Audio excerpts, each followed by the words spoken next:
Om Shanti.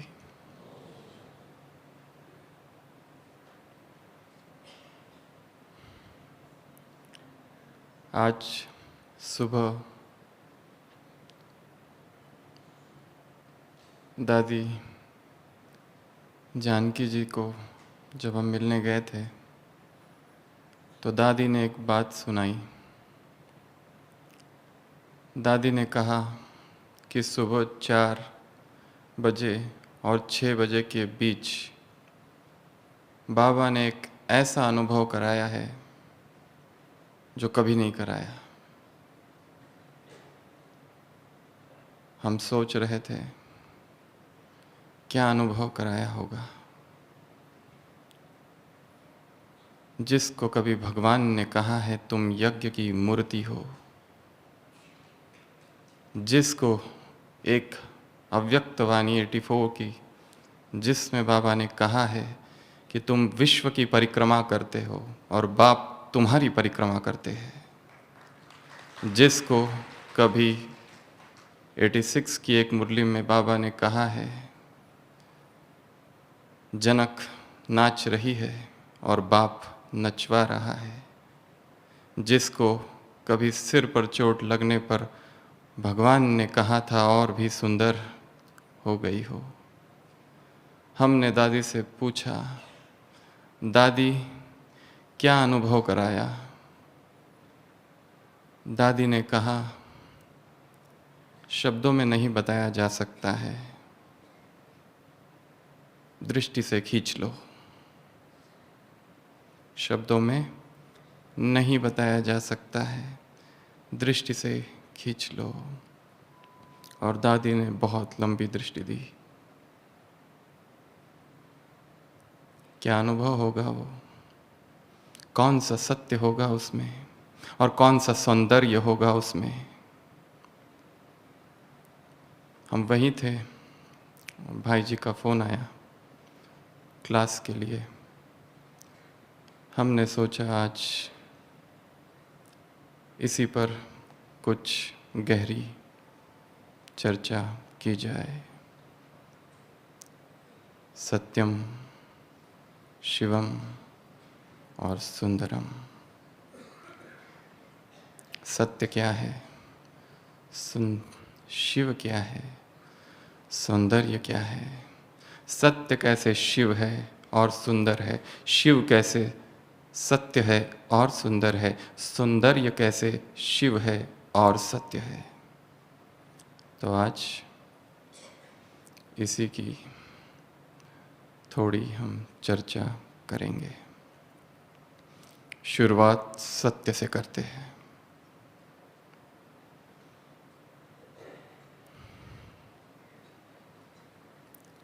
Japan में कभी एक अत्यंत अनासक्त तपस्वी युवा सन्यासी किसी गांव पर में रहता था।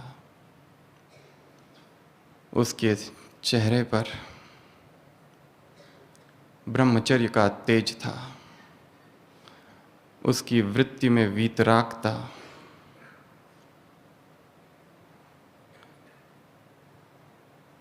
मस्तक पर तप का तेज था। वाणी में ब्रह्मचर्य की तेजस्विता। और वो युवा था और सारा गांव उसे बहुत मानता था, बहुत उसका सम्मान करता था, क्योंकि वो जो बोलता था उसमें किसी और जगत में ले जाने का सामर्थ्य था। उसमें इस संसार से चेतना को कहीं दूर उस अनंत के देश में ले जाने का बल था। ऐसा वो तपस्वी उस गांव में रहता था। बहुत उसका सम्मान था, प्रसिद्ध था।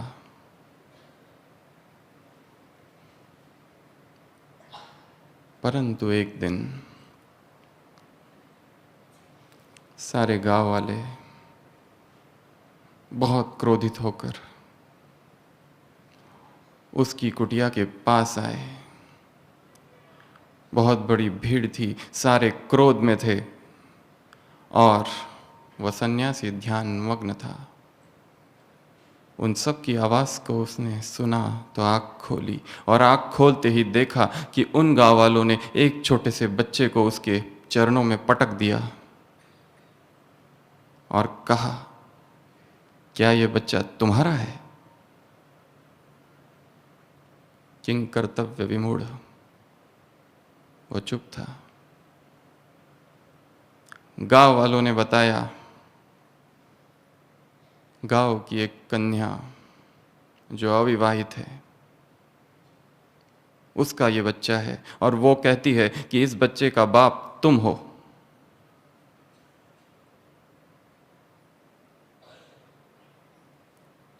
इससे पहले कि सन्यासी कुछ उत्तर देता, गांव वालों ने उसकी झोपड़ी को आग लगा दी। इससे पहले कि वो कुछ करता, अंदर का जो उसका सामान था और उसके वस्त्र थे वो यहाँ वहाँ फेंक दिए। इससे पहले कि वो कुछ उत्तर भी देता, लोग उस पर पत्थर फेंकने लगे, उसे मारने लगे।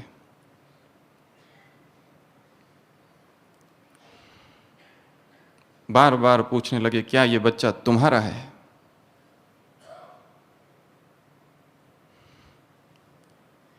भीड़ में से किसी ने कहा, इसी का है। उसने कहा, यदि आप कहते हो तो होगा। परंतु उसकी कोई ना सुनता। भीड़ का आक्रोश बहुत था।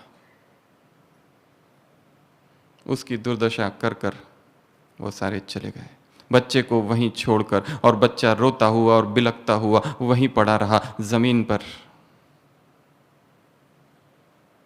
संत हृदय नवनीत समाना। उसे दया आई, उस बच्चे को उठाया।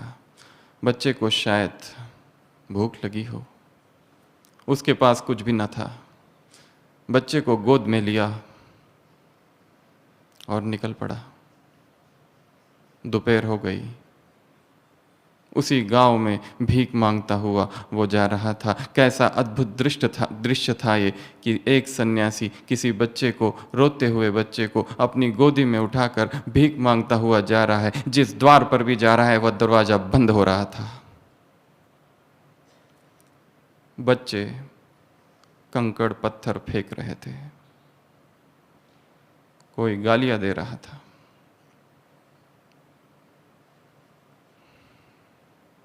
बच्चा जोर जोर से रो रहा था।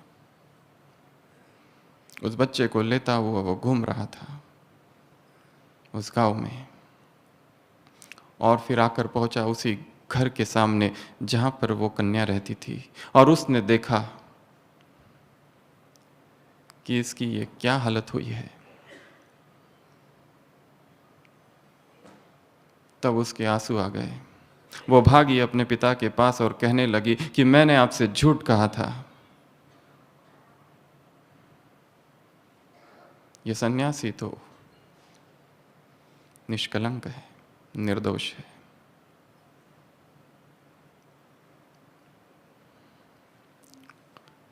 उसकी बात उसके पिता ने सुनी और फिर से सारा गांव एकत्र हुआ और फिर उसके चरणों में आया और सन्यासी के चरणों में आकर गिर गया और क्षमा मांगने लगा और कहने लगा कि ये बच्चा तुम्हारा नहीं है।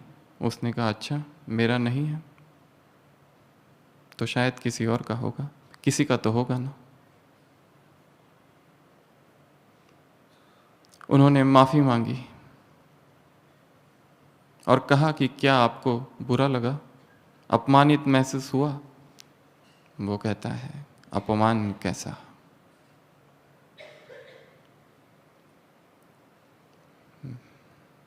जो सत्य में स्थित है उसे बाहर का असत्य प्रभावित नहीं कर सकता। बाहर का दोषारोपण, बाहर की निंदा, बाहर की ग्लानि, बाहर का अपमान, बाहर का लांछन, झूठा आरोप, फॉल्स एक्यूजिशन, ये संसार उसके लिए स्वप्न मात्र है। और स्वप्न में जो होता है वो सत्य नहीं होता। सत्य तो आंतरिक जगत में है और न ही बाहर।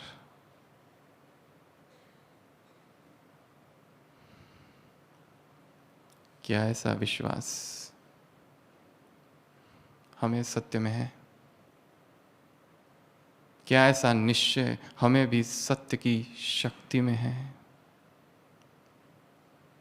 भगवान पर विश्वास, भगवान के ज्ञान में विश्वास, परिवार में निश्चय, ड्रामा में निश्चय, परंतु एक निश्चय और भी है, और वो निश्चय है सत्य पर, सत्य की शक्ति पर। क्या सत्य पर भी हमारा ऐसा ही निश्चय है? सत्य शिव है अर्थात शुभ है। सत्य सुंदर है अर्थात उसमें एक अलौकिक सौंदर्य है।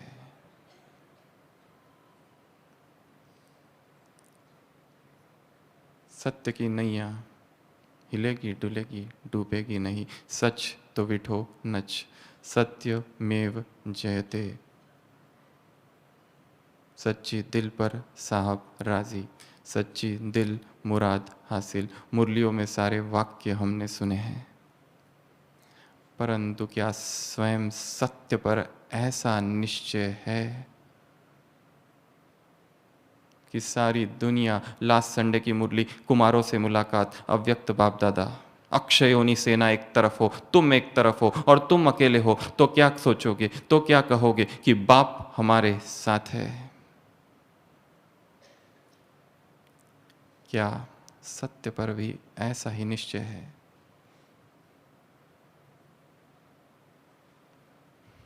क्या सत्य से भी ऐसा ही प्रेम है? और यदि सत्य से ऐसा प्रेम है तो जो जो झूठ है और जो जो असत्य है और जो जो वंचनाएं हैं, डिसेप्शंस जो हमने अपने जीवन में पाल रखी है, जहाँ पर व्यक्ति बाहर एक और अंदर एक है, वो भी झूठ का ही स्वरूप है। महात्मा गांधी ने अपनी किताब सत्य के प्रयोग में लिखा है, मुझे ये नहीं पता कि भगवान सत्य है या नहीं, परंतु इतना जरूर पता है कि सत्य भगवान है। सत्य को ही भगवान समझा। क्या हमारा जीवन ऐसा ही निर्मल सत्य है? क्या हाँ उसमें झूठ तो नहीं, झूठ की छाया तो नहीं? संकल्प में, भाव में, भावनाओं में, शब्द में, बोल में, कहीं पर भी शब्द असत्य की परछाई तो नहीं? दिखा कुछ और रहे, कर कुछ और रहे, अंदर में कुछ और है, बाहर कुछ और है। अंदर विषय और वासनाएं खींच रही है, परंतु बाहर नियम और मर्यादाएं थोपे हुए तो नहीं है।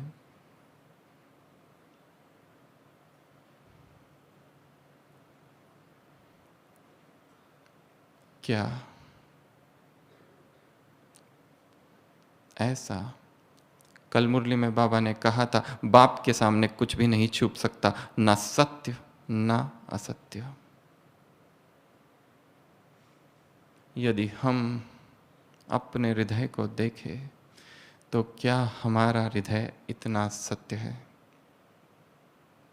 क्या हम वही है जो इस परिवार में दिखा रहे हैं? क्या हम वही है जो अपने कमरे में है? क्या हम वही है या कुछ और है? कोई झूठा व्यक्तित्व, कोई झूठा आदमी। खेतों में एक झूठा आदमी होता है, ऐसा खड़ा होता है, देखा होगा सबने। क्या कहते हैं उसे हिंदी में? एक झूठा आदमी खड़ा होता है, उसको टोपी लगी होती है, कपड़े पहना दिए जाते हैं, खलील गिब्रान नाम का एक बहुत प्रसिद्ध कवि हुआ है, उसने एक कविता लिखी है। उस कविता में उसने पूछा है उस झूठे आदमी से जो खेत में खड़ा है कि क्या तुम थक नहीं जाते? ऐसे ही खड़े रहते हो? तुमको बोर नहीं हो जाता? बस खड़े रहते हो धूप में? तो वो झूठा आदमी कहता है नहीं, क्योंकि दूसरों को सताने में और दूसरों को डराने में मुझे बहुत मजा आता है।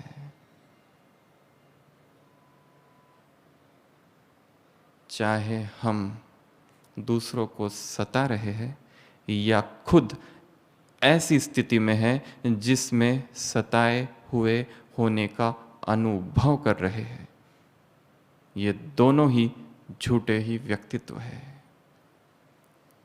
क्या हमारे जीवन में और व्यक्तित्व में झूठ की परछाई तो नहीं? क्या हमारे संकल्प और भावनाओं में कहीं झूठ तो घर नहीं बसा रहा? या हमारे जो शब्द है वो शब्द झूठ तो नहीं? बाबा से कह रहे हैं कि हम आपके अनन्य बच्चे हैं, वह बच्चे हैं जिन्होंने अपना तन मन धन सब कुछ यज्ञ की वेदी पर स्वाहा किया है, परंतु फिर भी यदि मन भटक रहा है और संसार खींच रहा है और साधन भटका रहे हैं। सुबह की मुरली में प्रश्न है किन को माया घसीटती है? ज्ञान जिनके पास पूर्ण नहीं, पुरानी आदत है, मित्र संबंधियों में बुद्धि भटकती है। 3, क्या एक वाक्य जो हम पढ़ रहे हैं, क्या पढ़ते पढ़ते कहीं दिल तो नहीं खाती? कहीं सेल्फ डिसेप्शन तो नहीं हो रहा?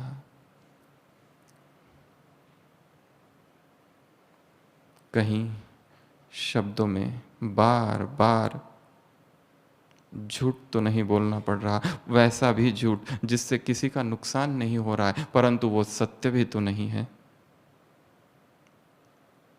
अपने आलस्य और अपने अलबेलेपन को छिपाने के लिए ही कहीं उस असत्य का ही आधार तो नहीं लिया जा रहा है? कितने प्रश्न हैं मन में।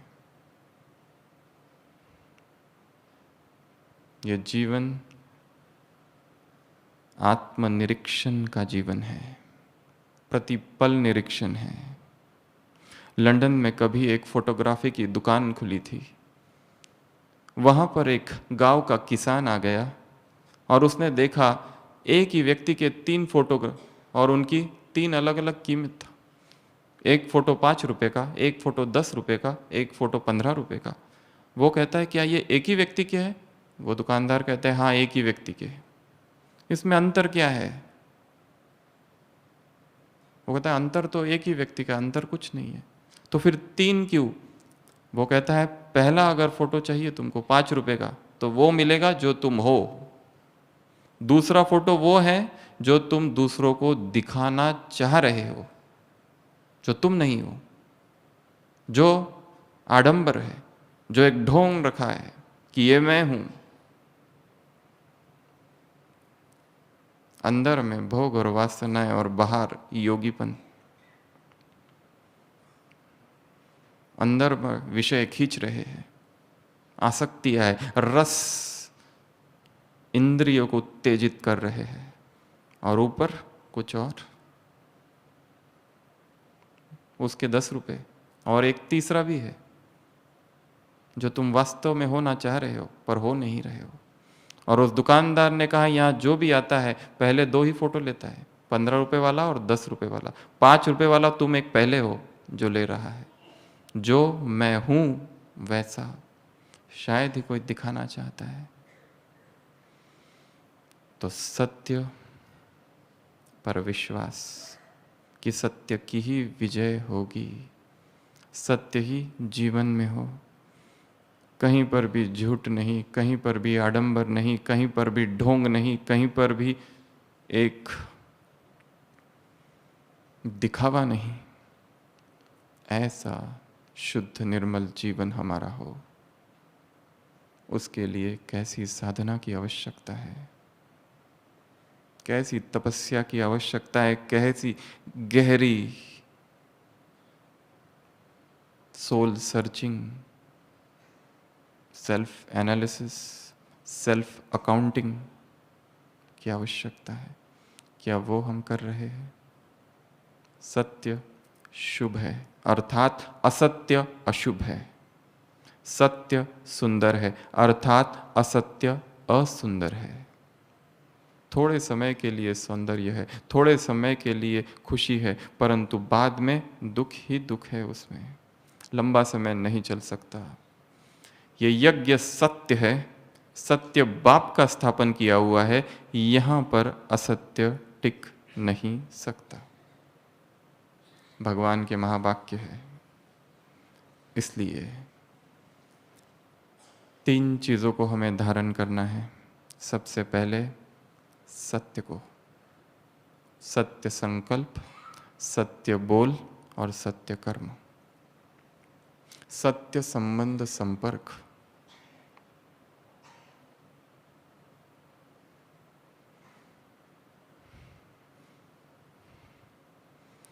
जीवन इतना श्रेष्ठ और इतना महान बन जाए। महाराष्ट्र में एक संत हुए थे कभी, संत ज्ञानेश्वर। उन्होंने इतना सुंदर एक जगह वर्णन किया है। चला कल्प तरुणचे आरव।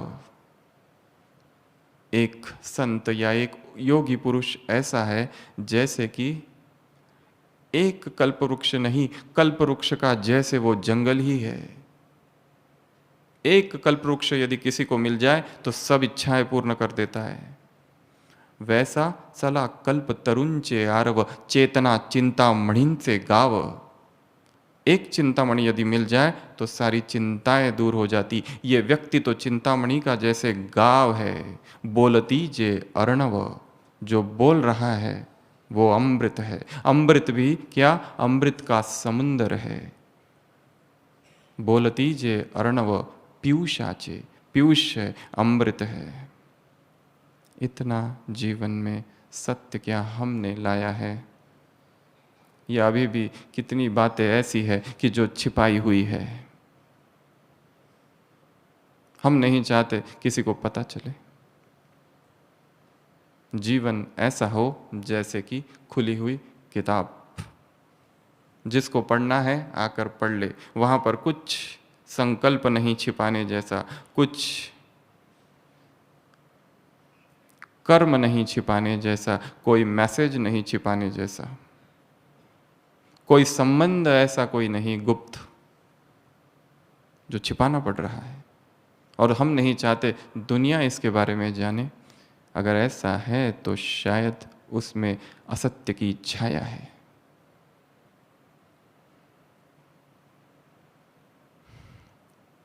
जीवन को सत्य की ओर, असतो मां से सत्य की ओर की यह यात्रा है, और यही अध्यात्म की यात्रा है। जहां जहां झूठ है और जहां जहां असत्य है, उसको जीवन से धक से उखाड़ फेंकना है। बाबा ने कहा है, बाप को सुना दो तो आधा माफ हो जाता है, परंतु उसी बाप ने यह भी सुनाया है, इस ड्रामा में माफी हो नहीं सकती। फिर ये क्यों कहा कि सुना दो तो माफ हो जाए? वो सुना दो तो हल्के हो जाओगे। वो सुना दो तो हो सकता है वो प्रायश्चित्त और वो पश्चाताप फिर से वही पाप को नहीं कराएगा। नहीं तो ब्राह्मण बनने के बाद भी यदि पाप हो रहे हैं तो उसका हिसाब बहुत बहुत बहुत कड़ा है, जो शायद हमें भी नहीं पता। और वो पाप इतने सूक्ष्म हैं, इतने सूक्ष्म है कि पाप की परिभाषा वो नहीं रही जो भक्ति में थी। एक का एक, यहाँ एक का 100 है। जागृति की आवश्यकता है, जागरण की आवश्यकता है। उस जागरण को फिर लाना है। दूसरा है शिव। शिव सत्य है और शिव सुंदर है, अर्थात उससे अधिक सत्य और कुछ भी नहीं, अर्थात उससे अधिक सुंदर और कुछ भी नहीं। अर्थात यदि हमारी बुद्धि किसी और को सत्य मान बैठी है और उससे संबंध बनाए बैठी है और किसी और को उससे अधिक सुंदर समझती है और उस संबंध में फंसी है आत्मा, संबंध में, व्यक्ति में, तो वो उसके साथ धोखा है। उसे पसंद नहीं है। बाइबल में एक जगह लिखा है, भगवान उसमें कहते हैं, I thy Lord thy God am a jealous God. मैं बहुत ईर्ष्यालु परमात्मा हूं, मेरे अतिरिक्त और किसी से अगर प्यार किया तो देख लेना, क्योंकि मैं, I thy God thy Lord am a jealous God. He who loveth his mother and father more than me is not worthy of me. He who loveth his brother and sister more than me is not worthy of me. जो अपने माँ बाप को, अपने लौकिक माँ बाप को और लौकिक भाई बहन को मेरे से अधिक प्यार करता है, वो मेरे लायक नहीं है। मैं और मैं, केवल मुझ एक से प्यार करो। क्या हमारा प्यार ऐसा है? एक से प्यार, एक की याद, एक के प्रति समर्पण भाव, एक की लगन में मगन, एक से सर्व संबंध, एक ही सब कुछ। या हमारी बुद्धि ये सोचती है कि ये संबंध बहुत अच्छा है संसार का, क्या उससे भी अधिक सुंदर कुछ है संसार में? क्या उससे भी अधिक सत्य संसार में कुछ है? यदि उससे अनुभव नहीं हो रहा है तो जरूर कहीं ना कहीं, किसी ना किसी श्रीमत की सूक्ष्म में उल्लंघन हो रहा है। कहीं ना कहीं पवित्रता का खंडन जरूर है। नहीं तो पवित्र आत्मा को सहज स्वतः आकर्षण उस परम पवित्र से ही होगा, व्यक्तियों से नहीं होगा, देह से नहीं होगा, इन सड़ी पुरानी सड़ी गली देह से कभी नहीं होगा।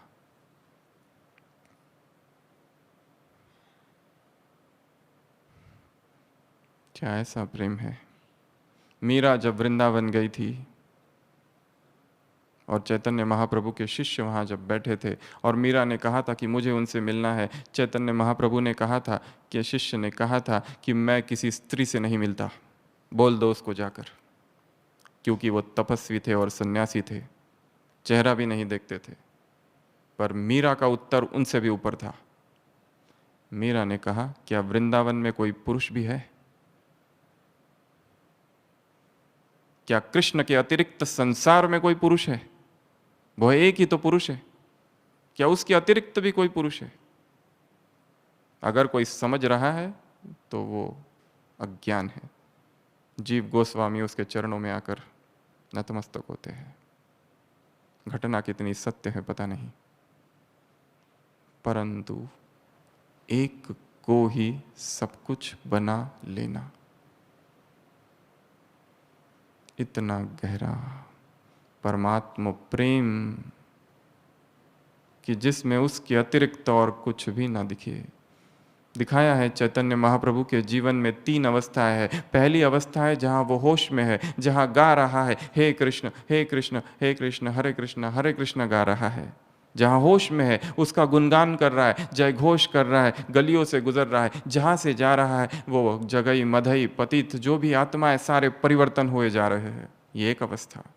दूसरी अवस्था है जो कि वो इस संसार का भान उसे नहीं है, वहां कृष्ण विरह है, कृष्ण प्रेम है। ऐसा विरह है कि अब वो रह नहीं सकता उसके बिना। जहां देख रहा है बस वही दिखाई देता है, भागता है और गिरता है और फिर भागता है फिर गिरता है, ऐसा ईश्वरीय विरह है उसको। और तीसरी अवस्था में वो बेहोश है, समाधि जैसे। क्या भक्ति में हम ही ने भगवान को इतना याद किया था, अब भी ऐसा ही विरह हमारे हृदय में है।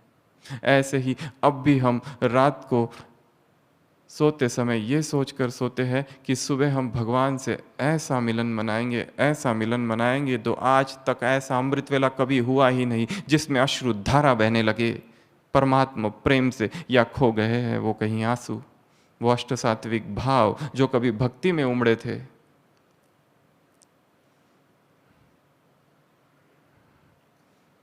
जब तक आत्मा उसके प्यार में नहीं डूबती, शुद्ध नहीं हो सकती।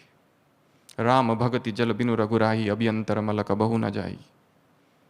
उसके प्रेम से ही अंदर का जो मल है, विक्षेप है, आवरण है, दोष है, विकार है, विकल्प है, विकर्म है, दग्ध होंगे। आत्मा विशुद्ध होगी। स्वयं को उसके प्रेम में डुबो देना। परंतु कितनी सारी चीजों का त्याग करना पड़ेगा। व्यर्थ का त्याग, व्यर्थ की बातों का त्याग। व्यर्थ जो बैठ रहे हैं और सोशल मीडिया में व्यक्ति खो गया है।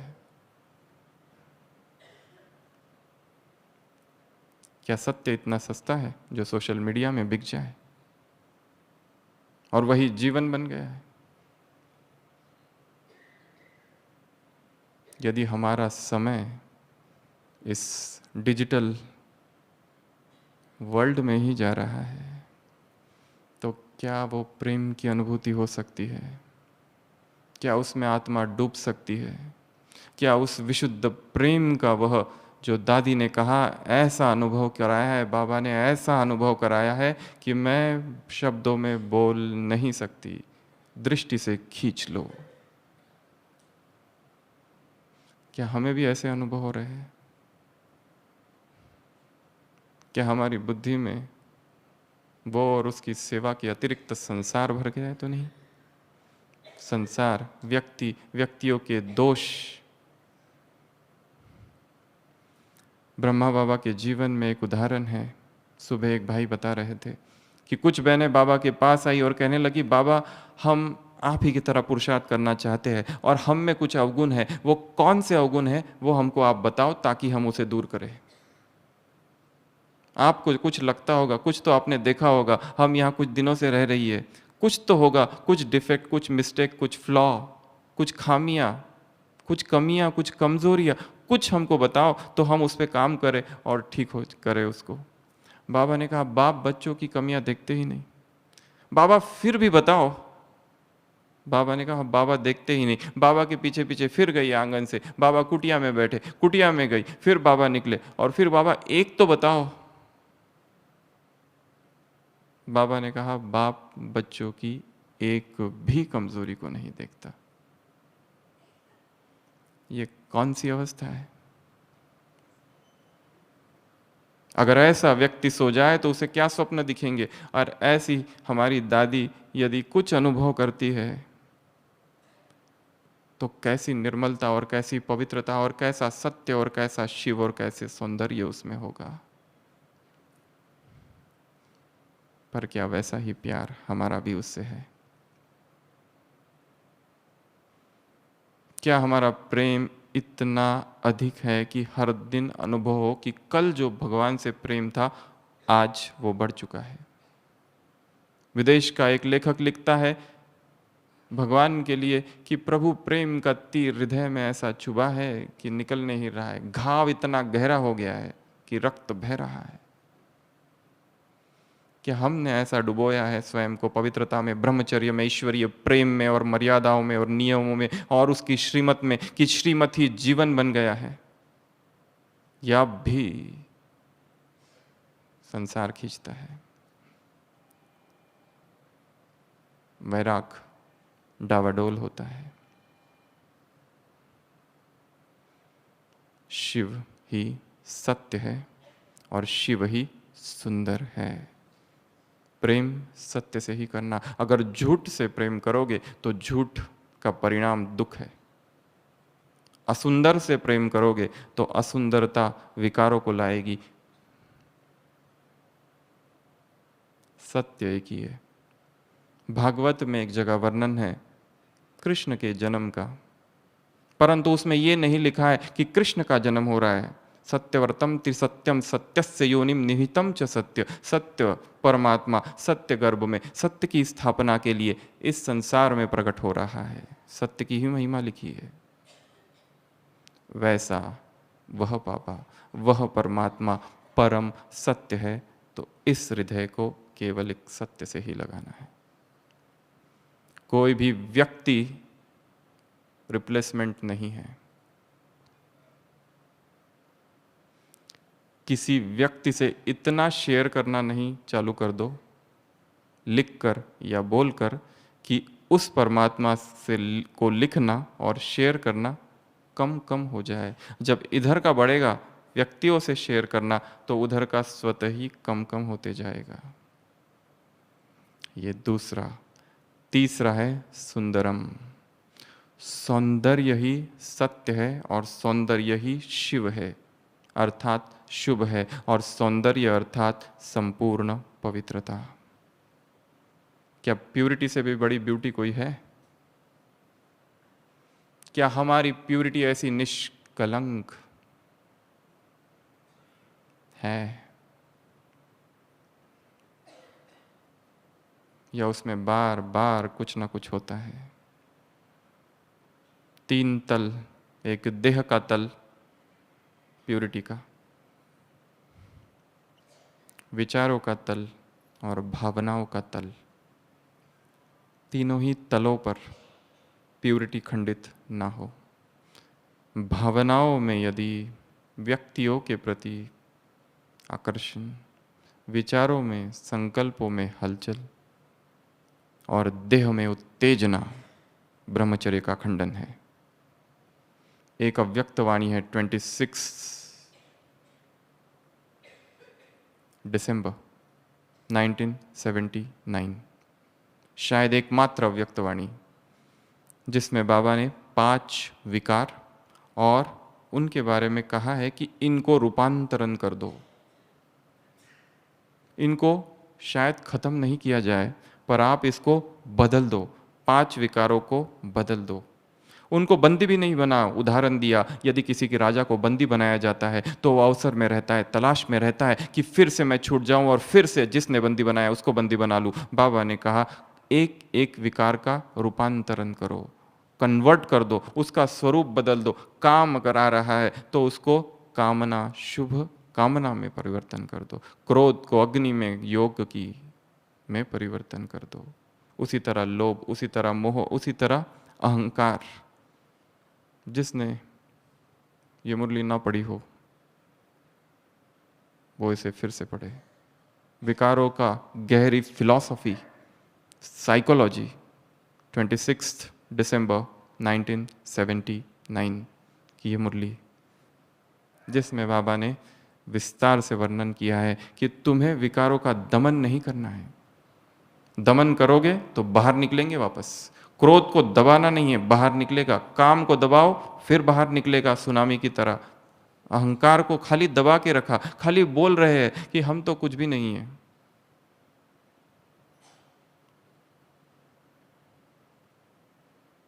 वो भी हो सकता है अहंकार ही है।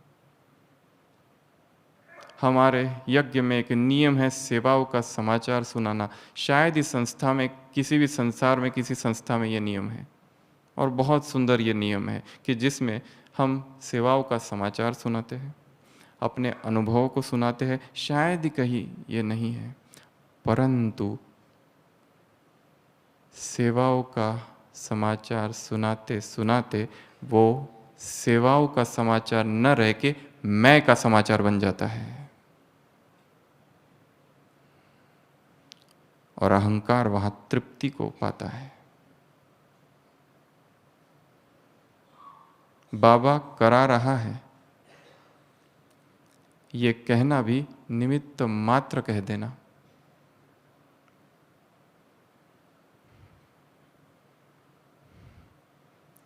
तो संपूर्ण पवित्रता को फिर से हृदय में धारण करना है। और ये एक दिन का काम नहीं, रोज का काम है। और एक विकार का काम नहीं, किसी केवल काम का नहीं, परंतु अंश भी नहीं, वंश भी नहीं, स्वप्न में भी नहीं, भाव में भी नहीं, भावना में भी नहीं, कहीं पर भी नहीं।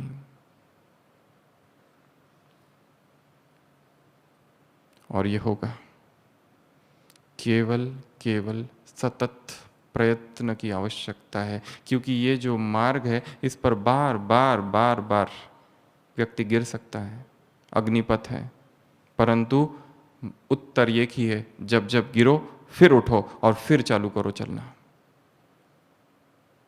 हार नहीं मानना है, चाहे कितनी भी विपरीत परिस्थितियां और कैसी भी परिस्थितियां हो, कैसी भी, सत्य को नहीं छोड़ना, उस सत्य परमात्मा को नहीं छोड़ना, और पवित्रता, सौंदर्य, दिव्यता जो हमारा जीवदान है, प्रकृति के लिए जो खुराक है, जो जीवन की विशेषता है, नवीनता है, ब्यूटी है, रॉयल्टी है, लॉयल्टी है, पब्लिसिटी है, जिस प्यूरिटी के लिए दादियों ने और यज्ञ के आदि वत्सों ने इतना सहन किया, यदि वही प्यूरिटी में हम कच्चे हैं और सेवाएं बहुत कर रहे हैं, दिन रात सेवाओं में लगे हैं, 24 घंटा दिन रात खून पसीना एक करके सेवाएं कर रहे हैं, परंतु पवित्रता खंडित हो रही है, कोई दृश्य से, कोई किताब से, कोई संग से, कोई व्यक्ति से, कोई देह से, कोई स्मृति से, कोई कल्पना से। तो इतना बड़ी जो दाव लगाई है बाजी जीवन की, इतना बड़ा जो बलिदान किया है, क्या ये बलिदान व्यर्थ हो जाएगा? हो जाए हमारा? सब कुछ कर लिया और फिर से बाबा ने कहा है बीए का पेपर फिर एमए में आएगा। अर्थात जब ज्ञान में आए थे तो बहुत सारे पेपर आए थे, विकारों के पेपर आए थे, पर धीरे धीरे सारे विकारों के पेपर को जीत लिया और आगे बढ़ गए। और अभी निश्चिंत है कि क्रोध नहीं, काम नहीं, लोभ नहीं, अहंकार नहीं, अभी सब ठीक चल रहा है, परंतु वो जो बीए था उसका पेपर अभी जो एमए में बैठे हो उसमें फिर आएगा। इसके लिए निरंतर सावधानी, एक पल भी झपकी भी लगी तो गलती होगी,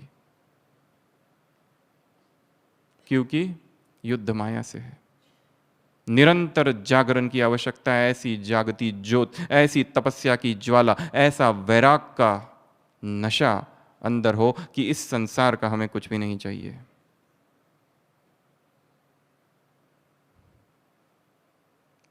ऐसी धारणा अपने अंदर करनी है।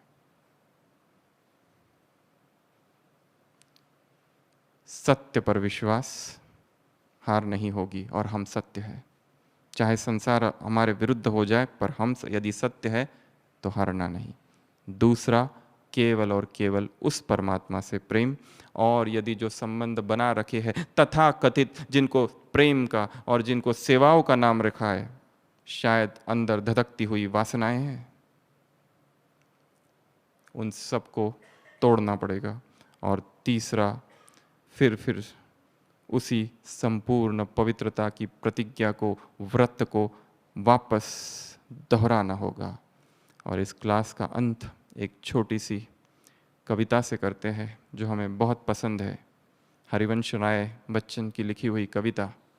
कवि कहता है, वृक्ष हो भले खड़े, हो घने हो बड़े, एक पत्र छाह भी मांग मत मांग मत मांग मत, अग्निपथ अग्निपथ अग्निपथ। इतने सारे पेड़ है, इतने सारे वृक्ष है, हरे हैं, भरे हैं, बड़े हैं, परंतु एक पत्ते की भी छाव के लिए भीख मत मांगना, किसी के आगे हाथ मत फहराना। अग्निपथ अग्निपथ अग्निपथ। तू न रुकेगा कभी, तू न झुकेगा कभी, तू न मुड़ेगा कभी, कर शपथ कर शपथ कर शपथ। ये प्रतिज्ञा कर कि कुछ भी हो जाए, रुकूंगा नहीं, थकूंगा नहीं, झुकूंगा नहीं, मुड़ूंगा नहीं, कुछ भी हो जाए, ये प्रतिज्ञा कर। और तीसरा, ये महान दृश्य है, चल रहा मनुष्य है, अश्रु श्वेद रक्त से लथपथ लथपथ लथपथ। कैसा ये दृश्य है कि ऐसा व्यक्ति जिसका कोई आधार नहीं संसार का, एक परमात्मा के सिवा, वो चल रहा है और उसे कुछ भी नहीं चाहिए, आंसू है, पसीना है और रक्त है, उससे ये लथपथ है, परंतु मांग रहा नहीं किसी से, मदद दो, ये दो, वो दो, किसी से भी कुछ नहीं मांगना, जो मिलना है वो उससे मिलेगा, स्थूल भी नहीं, सूक्ष्म भी नहीं। प्रेम दो, केयर करो, अटेंशन करो, एप्रिसिएशन, प्रेज, नाम, मान, कुछ भी हमें नहीं चाहिए। जो देना है वो देगा। अगर वो चाहता है राजी तेरी रजा में, उसी में हम खुश हैं। तो ऐसा सत्यम, शिवम और सुंदरम, इस मंत्र को अपने जीवन में धारण करें। ओम शांति।